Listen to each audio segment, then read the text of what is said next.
Welcome back to the Vandy Sports Podcast. I'm Joey Dwyer on the floor here at Memorial Gym with Brandon Bigsby after Vanderbilt's 85-69 win over Cal.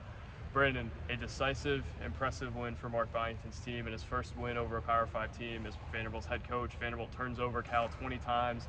18 of those were generated by steals for Vanderbilt, 32 points off of those turnovers. I think that's the story of the night, but a lot of other stories. Tyler Tanner really emerged tonight. I thought it was his best game in a Vanderbilt uniform, and he even said it after the game. He said, I thought I showed what I can do to a lot of this crowd. A lot of this crowd had not seen him before. They hadn't seen him be as impactful as he was, and I thought he was one of the stories tonight. But also, Vanderbilt didn't shoot it all that well and led this game for 27 minutes by double digits. That's a really impressive stat against a team that I think is good. I don't think it's going to be an upper half of the ACC team or anything, but a team that you probably shouldn't be up double digits against for the majority of the game. I think Cal fans are going home disappointed with just how decisive this win was, and I think Vanderbilt's got to take a lot of pride in that.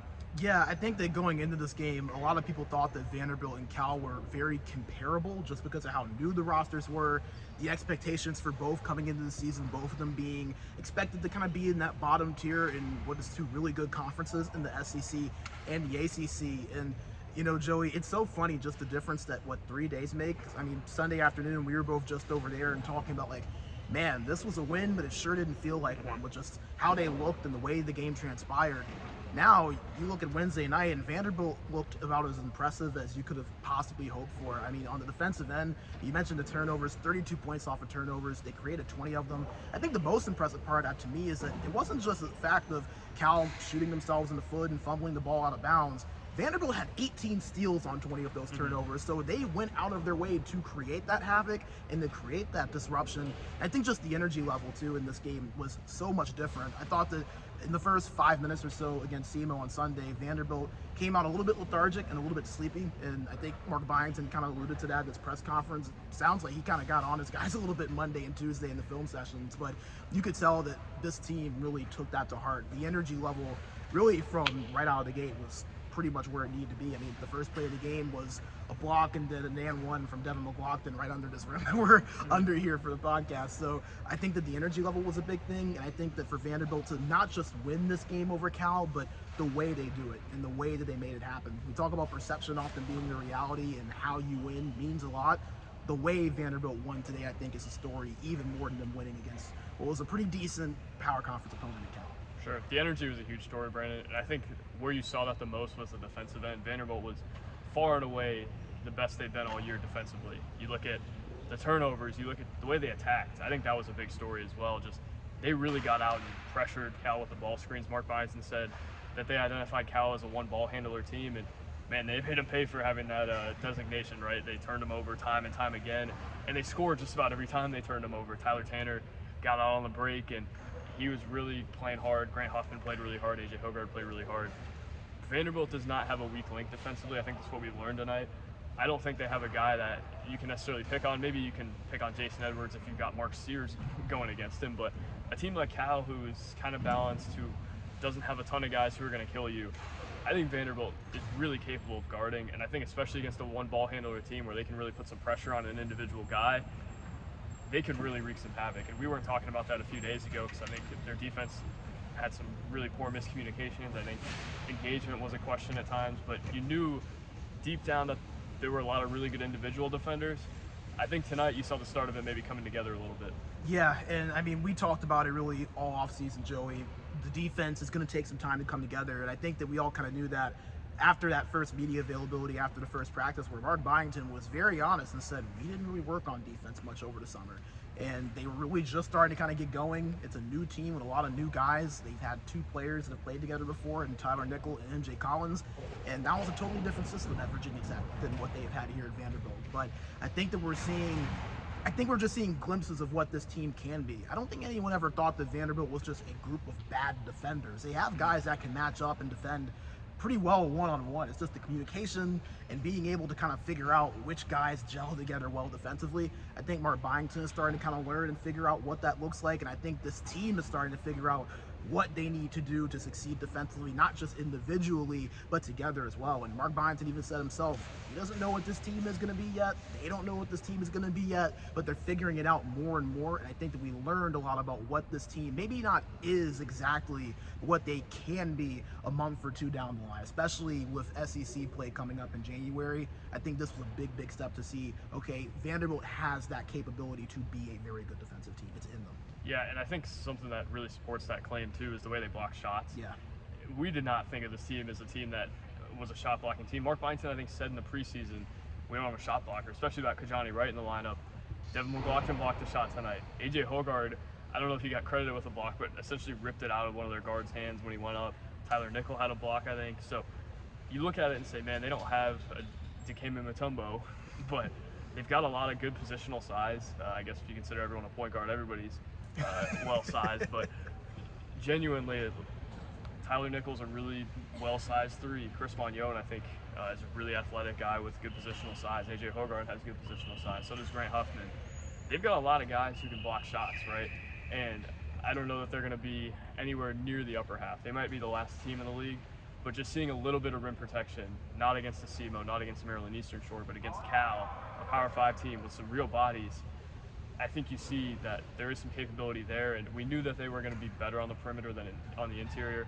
Didn't think they were terrible on the interior tonight, and I think you also look at the size thing, which kind of goes with the shot blocking thing. You look at Cal, that's a team who, they've got Monty Sissoko, a Michigan State guy who did some damage there over the last couple of years. They've got Lee Dort, a guy Vanderbilt fans know well. As Jerry Stackhouse would say, he's a load inside, right? He's big, he's physical, can really go get it with his back to the basket. Vanderbilt made those guys, they almost ran those guys off the floor at times, especially Dort. Devin McLaughlin and Jalen Carey got just about every shot they wanted from beyond the arc, and they didn't make them tonight, but if they make them, really, really dangerous out there. And I think that was one of my takeaways again tonight is Lee Dort was gassed running up and down the court. And it was a result of Vanderbilt being able to stretch the floor, Vanderbilt being able to make him work. And even when Vanderbilt's bigs weren't popping out, Lee Dort was still kind of hedging that way, and Devin McLaughlin had a wide open layup at one point just because of that. I think Dort's defense is a story that Cal fans are going to have to monitor, but also Vanderbilt really seemed to take advantage of what the bigs did, and I think that could be a theme for the rest of the year. Yeah, and you mentioned the two bigs there for Cal. I mean, I'm looking at the stats right now. Sissoko, 3 points, 0 for 2 from the field, 7 rebounds, and what was about 20 minutes of play. And then Lee Dort, who you mentioned, can be a load inside, has a lot of size. I think he was also better conditioned as well than what we saw from him in his 2 years. He's definitely in better shape. Yeah, much better shape. He was actually out there for a good bit as well. I'm looking at the stats with him, and I mean, he only had a couple. He had 4 points, 2 for 3 from the field, had the 10 rebounds in 19 minutes, so had a little bit of contribution, but you could tell there were a lot of times to where he was battling inside with McLaughlin or Carey, and he just looked uncomfortable. He couldn't really win a lot of positioning. Vanderbilt was running him up and down the floor consistently. They really made those California bigs work and work really hard, and I think that opened up a lot for guys like Tyler Tanner, guys like Jason Edwards. Devin McLaughlin ended up with, I believe, 14 or 16 points rather tonight. So just seeing what the bigs could do, and considering how much of a question mark that was for this team coming in, who's going to be the big now with Kajani Wright being out, how much is Jalen Carey going to have to step up, what's McLaughlin going to be able to contribute, I think that being able to see them go one-on-one with another power conference team that has a couple of different bigs that they can rotate in and out, that says a lot. And someone else we haven't talked about, Vanderbilt held Javon Blackshear Jr. to pretty much little or nothing. 11 points, 4 for 8 from the field in 30 minutes played. That's a guy that was averaging 17 and a half coming into this game, and most of those 11 points were in around the mid to late part of the second half, and California got a little bit of a run, and Vanderbilt was able to punch back. So I think just the overall defensive performance, so impressive. There's not really a whole lot you can critique with the way they played tonight. I think their point guards, not a joke. I think Grant Huffman, AJ Hogard, Tyler Tanner are all really good defenders. And when a team has a primary option who is an undersized point guard, I think Vanderbilt can really take advantage of that. They had those 3 guys, especially Huffman, getting after him all night, had 11 points, and was really bottled up for the majority of the night, right? Stojakovic, I think, got his. But I think Vanderbilt was okay with that. You couldn't let both of them beat you, and you couldn't let Monty Sissoko and Lee Dort dominate inside. Brandon, for a lot of the night, I was thinking, man, can they even afford to have Sissoko and Dort on the floor? Because Vanderbilt was just getting up and down. You saw J.Q. Roberts in the game with Dort, and we were kind of thinking, we were looking at each other like, oh, brother, Lee Dort might get his now. J.Q. Roberts really ran Leadort off the floor in a sense too, and we saw that throughout Dort's Vanderbilt career. But man, I think that could be a theme. If a team has a big who is kind of lumbering and isn't a Brandon Garrison from Kentucky who can really get up and down, Vanderbilt could run them off the floor, and I thought that was a huge story tonight, as was Jason Edwards, who we haven't really talked about, but 8 for 13 from the field. You saw some tough shot making on display, and you saw him take some tough ones. I'll have to ask Mark Byington at some point kind of what the balance is there, but he took some air ball. I think he had 2 air balls, but he also had a few shots, and you're like, man, only Jason Edwards can make that shot, and I think tonight was almost his coming out party in a sense. He had fine games before, but tonight you look at it and say, wow, Jason Edwards, tough shot maker, over and over again. Yeah, and I feel like we kind of knew that coming in, that is what Jason Edwards is. He's a guy that's going to be a tough shot maker, a bit more of a volume scorer. He's going to get some shots to where you're going to be like, man, how did he hit that? Then there's going to be some other ones you're like, would have liked to have seen another pass on that one or a dribble move. But I feel like Jason Edwards almost in the first 3 games was a little bit under the radar. Wasn't super noticeable against Maryland Eastern Shore. Had double-digit points, but there were just so many other guys that I feel like that were able to step up and became a story. Last game, he kind of came on really in the second half. We saw him get that one really nice spurt with SEMO. And then tonight, as you mentioned, felt like his most well put together performance. Was great in the first half, great in the second. Shot efficiently as well. 8 for 13 from the field, 2 for 4 from 3. He only played 19 minutes as well, so he really wasn't out on the floor a whole lot, which shows you again how deep this Vanderbilt team is at guard. When you have a guy in Edwards, 18 points in 19 minutes, maybe not the best defensively, but then you have Grant Huffman, you have Tyler Tanner, you have MJ Collins, all these different guys that can come in and contribute. And for a lot of them, it's not just that one thing. They can score, they can facilitate enough, and then again, the defensive side of the ball as well, which was really the big story tonight. So, you know, I think that Edwards, someone that maybe hasn't been talked about a whole lot when you see guys like McLaughlin and Tanner really stealing a lot of the headlines, but really, really impressive performance from him today, and in my opinion, definitely his most complete. Yeah, and I think it was Vanderbilt's most complete performance as well, right? Tonight, I don't think you can, barring Battle of the Boulevard last night, I don't think there's really a statement game in November, especially when you play a team like Cal. I think Vanderbilt got as close to making a statement as they could tonight. Yeah. You look at it, and they played to what their ceiling could be, right? They didn't even make a ton of shots. They could have hit 100 if they were making shots at a high level, but you look at it and say, man, if they can defend like that, if they can shoot from 2 like they shot 66% from 2. I think they had 19 assists, so the ball was moving. I thought they took good shots for the most part. They really defended. If Vanderbilt does that against a lot of teams, they could be a tournament team. And tonight I thought they looked like a tournament team. That doesn't guarantee they are. Even Mark Byington said, we don't know what this team's going to be. But Brandon, you kind of hesitate to not make declarations at this point. I think this was as close to a statement game as this program was going to get pre-Charleston. And I thought they made a pretty nice one tonight. They did all the right things, and they leave with a win as a result of it. Yeah, and I think something else too, Joey, that I feel like we have to mention, you know, the 3-point shooting obviously still not there, just 28% tonight. Mark Byington, he said he thought that the shot selection from his team was better tonight, but the looks just didn't fall. The first 2 games, shot selection a little bit more spotty, so even despite the 3-point percentage not really being where I think a lot of people would hope it would be, especially coming into the season, I think you're still seeing improvements. And I'm kind of at a point now with Vanderbilt to where it's like, do they have to really be an elite level 3-point shooting team to be effective? I mean, yeah, to beat Alabama they do, to beat Auburn they do, but yes, to beat but anybody else? Outside of some of those top 3 to 4 or 5 teams, I mean, I'm not saying that they're going to continue to have to shoot 24% from 3 this season. That's not going to cut it. But at one point, before that 5-minute stretch where they were held scoreless, Vanderbilt was 68% on 2-point shots. That is absurd. We saw them hit a lot of mid-range looks. They were getting it inside. I don't think that this is a Vanderbilt team that is going to have to live or die by whether they are able to get all these 3-point shots, which I think there might have been a little bit of that perception heading into the year. Is like, man, if Vanderbilt shoots 43s and they only hit 10 of them, they're going to get run out of the gym. I don't think that's really the case with this team. I think that they can hold with just about anyone as long as they get enough possessions and do enough on the defensive end to not necessarily have to rely on those threes to continue to kind of pad up the scores. So obviously early, and as you mentioned, there's going to be some of a ascent, I think, to the median around that 30% mark, but I don't know if this is going to be a team that's going to have to necessarily rely on the 3-point shot to put up points like this. 85 points and just 28% from the field. They've put up 80 plus in just about every game this year, and they've not shot the ball well from the perimeter. So just thought that was interesting. And that was also about Carey having a good game. Yeah. He was 0 for 6 from the field, and I think had 3 points, missed a couple of free throws. He certainly was not at his best, and Vanderbilt still found a way to win. Hogarth, I thought, was better tonight. I thought he let the game come to him a little bit more, which Byington reflected. But I also think he wasn't at his best tonight. They're still kind of waiting on that complete game, and you're not expecting it in the third game with a group full of transfers, but I just think there's a lot more out there for this team. And before we go, I want to give a shout to Adam Mazzari. Got the head coaching start for Cal today. Worth noting, Cal was without its head coach. Mark Madsen had a kid, so congrats to him. But thought it was cool to see. Number 5. Yeah, number 5, right.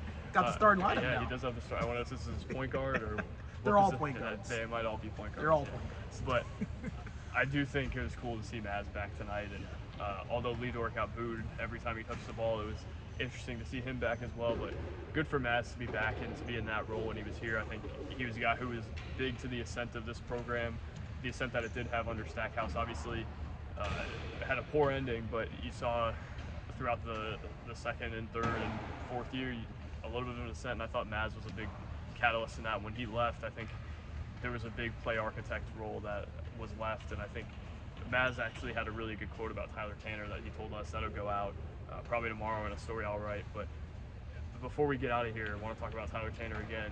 Maz said Tyler Tanner, when they recruited him, they envisioned this. They envisioned him being more than this, right? One of the all-time greats at point guard for Vanderbilt. And I think that's a claim that maybe he wouldn't have told us if he was still at Vanderbilt, but now that he's not, I think he was pretty transparent. They thought he was a guy who could be up there with Garland, up there with Saban Lee, up there with Scottie Pippen Jr. That's a big, big declaration from him. And Tyler Tanner, I think everybody who's seen him at Brentwood Academy and everybody who's been around him, we talked to people like that tonight, they think there's a lot more ahead of him. And I don't think the question is Tyler Tanner going to play this year? I think it's how much money they have to pay to keep him, and that's a big telling point through 3 games. He's not even really putting it on the floor, distributing at this point. He's just kind of catching and shooting, getting out in transition. He's playing that role to a T.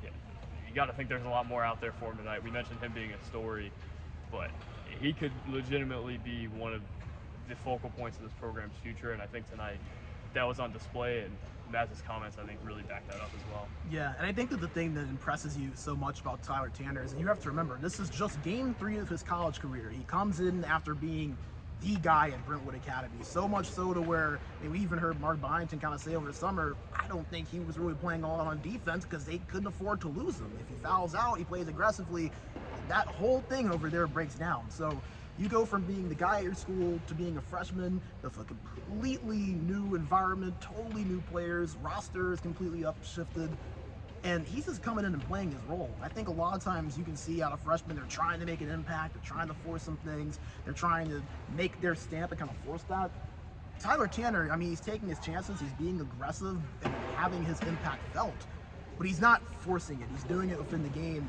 I mean, he's in his 3rd game and he looks like a true senior. I mean, we're seeing stuff out of him that we saw at Ezra Mannion for 2 years, which I'm not saying he's Ezra Mannion yet. There's still some ways to go. Obviously, a freshman in his 3rd game, and there's probably going to be a point to where he hits a wall because he is still an 18-year-old kid playing in the college game and is going to be playing SEC level competition. So you don't want to go anything too crazy and say, oh, he's going to be all SEC this year.